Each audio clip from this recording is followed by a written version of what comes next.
The Los Angeles Police Department's Rampart Division crash unit, meant to tackle gang activity, became infamous for rampant police misconduct in the late 1990s as numerous cases of abuse and corruption were revealed.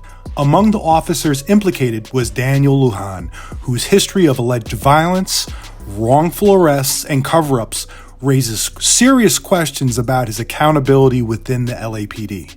Despite multiple accusations, including incidents where he and his partner Brian Hewitt unlawfully detained, assaulted, and intimidated suspects, Lujan continued to serve as an officer. This troubling pattern of misconduct highlights not only Lujan's controversial actions, but also systemic failures within the LAPD, prompting the question, how can an officer with such a record remain on the force for so long? On the night of February 26, 1998, two LAPD Rampart crash officers, Daniel Lujan and his partner Brian Hewitt, detained two men without cause. After searching and handcuffing the two men, the officers drove the suspects to their cars several blocks away, where they searched both of their vehicles and confiscated some personal property from one vehicle. The officers transported the men back to Rampart substation and placed them in separate interview rooms. A short time later, Hewitt entered one of the rooms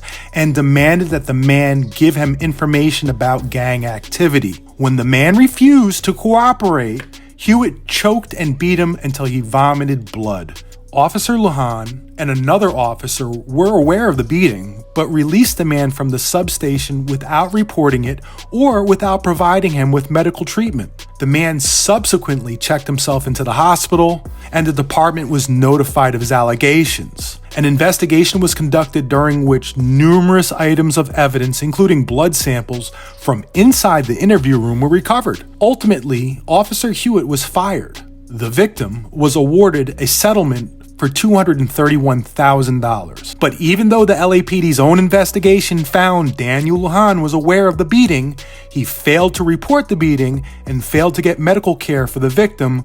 Lujan kept his job as an LAPD officer.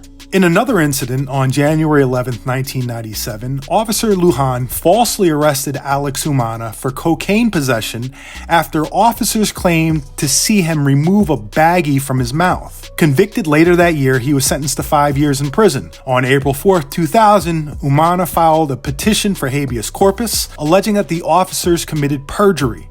The court granted Umana's petition on June 27, 2000, vacating his conviction.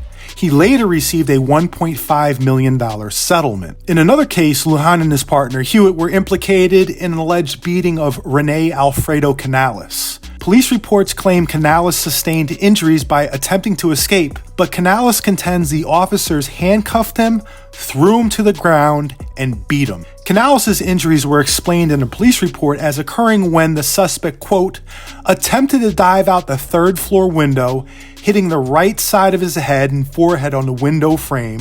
He then got up and lost his balance and fell forward trying to escape and hit his head numerous times against the metal balcony, armrail, and steps, unquote. After the arrest, Canales' charges were dismissed. Rafael Perez, the officer at the epicenter of the Rampart scandal, told investigators that Lujan, known as, quote, the CANDYMAN, frequently engaged in violence and planted narcotics on individuals to justify arrests. Perez described Lujan and his partner Hewitt as having a disturbing penchant for violence. He said, quote, Hewitt's biggest forte was thumping people. He just had a thing about beating people up while they were handcuffed. That's what he did. He was just a brutal guy. Between him and Lujan, that was their favorite thing, just beat people up for no reason, unquote. Perez recounted another disturbing incident involving Lujan, who allegedly injured a man's knee during a foot pursuit. When questioned by a sergeant, Lujan admitted he was unaware the man had committed any crime. In an attempt to cover up the unjustified use of force, the sergeant instructed Lujan to book the man on a drug charge. Perez also described witnessing Lujan dislocate a man's elbow during an arrest. 5 officers were subduing a combative suspect when Lujan, according to Perez, intentionally dislocated his elbow. Rafael Perez told investigators, quote, "There was a situation with Lujan and a couple of other officers. They had chased someone down. Lujan thumped them. Sergeant Ortiz responds.